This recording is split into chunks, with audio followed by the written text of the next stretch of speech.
Assalamualaikum warahmatullahi wabarakatuh.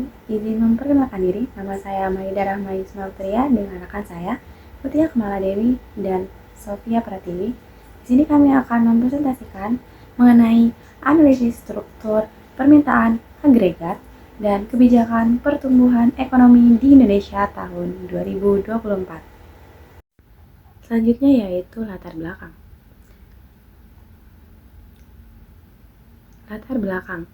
Pertumbuhan ekonomi di Indonesia pada tahun 2024 sangat dipengaruhi oleh dinamika konsumsi rumah tangga, investasi, dan kebijakan fiskal pemerintah. Pendekatan analisis dilakukan dengan model produk domestik bruto, bisa disingkat PDB menurut pengeluaran, yang meliputi konsumsi, investasi, pengeluaran pemerintah, ekspor, dan juga impor. Selanjutnya yaitu tujuan penelitian. Yang pertama, menganalisis keseimbangan pendapatan nasional Indonesia pada tahun 2024. Yang kedua, mengukur multiplier fiskal dan perdagangan. Yang ketiga yaitu menyusun rekomendasi kebijakan pertumbuhan ekonomi. Berikutnya yaitu data komponen dan isu krisis. Dapat kita lihat pada layar tersebut terdapat data yang berisi komponen pada triwulan 1, triwulan 2, dan triwulan 3. Komponennya yaitu konsumsi rumah tangga, pengeluaran pemerintah, investasi, ekspor, dan juga impor. Dapat kita lihat pada komponen konsumsi rumah tangga pada triwulan 1 sebesar 2.905,0 dan pada triwulan 2 sebesar 3.019,1 dan pada triwulan 3 sebesar 2.993,2. Pada komponen pengeluaran pemerintahan pada triwulan 1 sebesar 3,306, pada triwulan 2 terdapat 4,045, pada triwulan 3 sebesar 4,066. Dan komponen investasi pada triwulan 1 yaitu 1.550,1, pada triwulan 2 1.544,1, dan pada triwulan 3 1.677,5.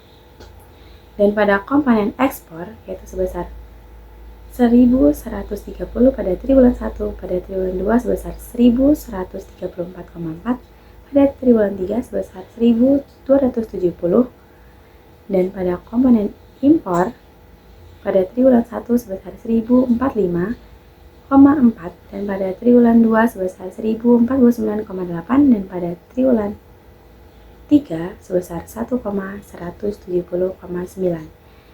Yang dapat kita lihat PDB pada triwulan 1 yaitu sebesar 5.288,3 dan pada triwulan 2 sebesar 5.536,5 dan pada triwulan 3 sebesar 5.638,9. Berikutnya yaitu isu krisis utama. Yang pertama yaitu ada konsumsi rumah tangga yang berupa tetap menjadi motor utama pertumbuhan, kontribusi lebih besar daripada 53%. Yang kedua yaitu pengeluaran pemerintahan berupa fluktuasi dan temporer hingga naik 22% di triwulan 2. Berikutnya yaitu ada investasi, yaitu pulih setelah pemilu, naik hingga 8,64% pada Q3. Berikutnya yang keempat itu ada ekspor impor. Keduanya naik kurang lebih 12%. Tapi ekspor masih didominasi komoditas mentah. Yang terakhir yaitu ketimpangan struktural. Sektor konsumtif lebih besar daripada produktif. Perlu perbaikan kebijakan fiskal. Baik, saya Mutiara Makama Dewi akan membacakan model dan asumsi teoritis. Di sini kita menggunakan perhitungan dua sektor, yaitu dengan model 3 sektor dan model 4 sektor pada tahun 2024. Model 3 sektor yaitu dengan model yang tertutup dan model 4 sektor dengan model yang terbuka. Maksudnya model 3 sektor itu dihitung dengan rumus pendapatan sama dengan konsumsi ditambah investasi dan pengeluaran pemerintah. Dan kalau yang 4 sektor, kita memperhitungkannya dengan konsumsi ditambah investasi ditambah pengeluaran pemerintah dan dikalikan dengan hasil pengurangan ekspor dikurangi dengan biaya impor. Serta di sini fungsi konsumsinya dapat kita jabarkan A sebagai fungsi otonom dan B sebagai fungsi perubahan pada pendapatan yang dipakai. Lalu kita kali dengan 1 dan dikurang dengan pajak, dan dikali dengan pendapatan. Lalu parameter empiris yang didapatkan pada tahun 2024 yaitu fungsi otonom atau nilai A-nya sebesar 1,379,88. Dan B, MPC atau perubahan itu ada 0,32, dan T atau tarif pajak di sini ada 0,10 atau 10%, dan ekspornya di sini itu ada 20% atau 0,20. Model ini menggambarkan hubungan sebab akibat antara kebijakan fiskal, konsumsi, dan perdagangan terhadap pendapatan nasional. Dapat tertera hasil perhitungan keseimbangannya dengan model 3 sektor menghasilkan 4.868,52, dan parameter empiris pada tahun 2024 itu sebesar 5.190,56, dan nilai multipliernya pada 3 sektor ada 1,41 dan pada 4 sektor ada 1,10. Artinya, setiap kenaikan pengeluaran pemerintah sebesar 1 triliun menaikkan PDB atau produk domestik bruto sebesar 1,41 triliun dalam perhitungan 3 sektor, dan dalam perhitungan 4 sektor sebesar 1,10 triliun. Efek kebijakan fiskal berkurang karena adanya impor.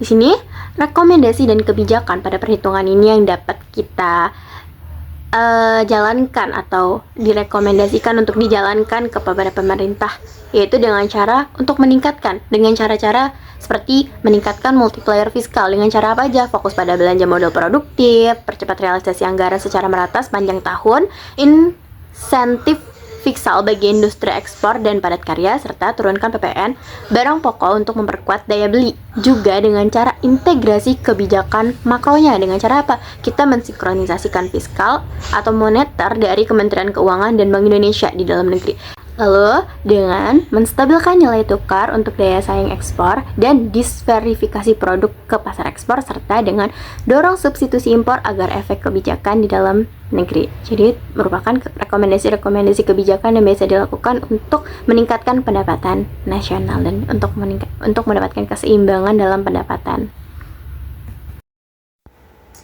Berikutnya yaitu analisis 3 sektor. Yang pertama, ada peran pengeluaran pemerintah, naik hingga 25% dari Q1 ke Q3, meningkatkan total permintaan agregat dan output nasional. Efektivitas tergantung pada proporsi belanja produktif, yaitu infrastruktur, energi, dan lain sebagainya. Yang kedua, ada dampak pajak. Pajak proporsional yaitu sebesar 10% mengurangi pendapatan disposable. Pajak tinggi menekan konsumsi, menurunkan keseimbangan ekonomi. Yang ketiga, yaitu ada struktur permintaan. Dominasi konsumsi rumah tangga yang lebih besar dari sebesar 53% dari PDB. Perekonomian stabil tapi rentan terhadap inflasi dan daya beli. Pada kesimpulannya, kebijakan fiskal ekspansif atau kenaikan G dan penurunan pajak efektif untuk menjaga pertumbuhan jangka pendek dan stabilitas ekonomi domestik. Saya Sofia Pratiwi ingin menjelaskan tentang analisis 4 sektor, di mana peran ekspor naik 11,99% dari Q1 ke Q3, ditopang batu bara, CPO, dan manufaktur. Nah, ekspor berperan sebagai autonomous expenditure, langsung menaikkan Y. Peran impor naik 11,54%, menyebabkan kebocoran ekonomi. Multiplier turun dari 1,41 ke 1,10. Nah, ini diperlukan kebijakan substitusi impor. Di sini saya akan menjelaskan tentang perbandingan model ekonomi 3 sektor dan 4 sektor, di mana pada tabel yang ada di PPT kami, model 3 sektor hanya fokus terhadap konsumsi, investasi, dan pengeluaran pemerintah dalam ekonomi tertutup tanpa perdagangan luar negeri. Ya, sedangkan yang 4 sektor memasukkan ekspor dan impor dalam ekonomi terbuka sehingga terjadi interaksi dengan luar negeri. Ada beberapa rekomendasi kebijakan. Yang pertama, ada peningkatan multipilar fiskal, yaitu fokus pada belanja modal produktif, mempercepat realisasi anggaran secara merata sepanjang tahun, insentif fiskal bagi industri ekspor dan padatnya karya, turunnya PPN barang pokok untuk memperkuat daya beli. Yang kedua, ada integrasi kebijakan makro, di mana sinkronisasi fiskal moneter, stabilisasi nilai tukar untuk daya saing ekspor, dan diversifikasi produk dan pasar ekspor. Dorongan substitusi impor agar lebih efektif kebijakan tetap di dalam negeri. Dapat disimpulkan, pertumbuhan ekonomi pada tahun 2024 masih ditopang konsumsi domestik. Kebijakan fiskal berperan penting, terutama melalui belanja pemerintah. Perdagangan luar negeri memperkuat output namun menimbulkan backache melalui impor. Berikutnya yaitu saran. Yang pertama, meningkatkan belanja produktif pemerintah. Kedua, dorongan investasi pada karya dan ekspor bernilai tambah. Yang ketiga yaitu substitusi impor untuk memperkuat industri lokal. Yang keempat, koordinasi fiskal hingga moneter agar stimulus tidak menimbulkan inflasi. Dan yang terakhir, perkuat peran daerah dalam menjaga stabilitas ekonomi nasional. Mungkin sekian presentasi yang dapat kami sampaikan. Semoga dapat bermanfaat bagi rekan-rekan semuanya. Maaf bila ada salah kata atau kesalahan dari kami semua.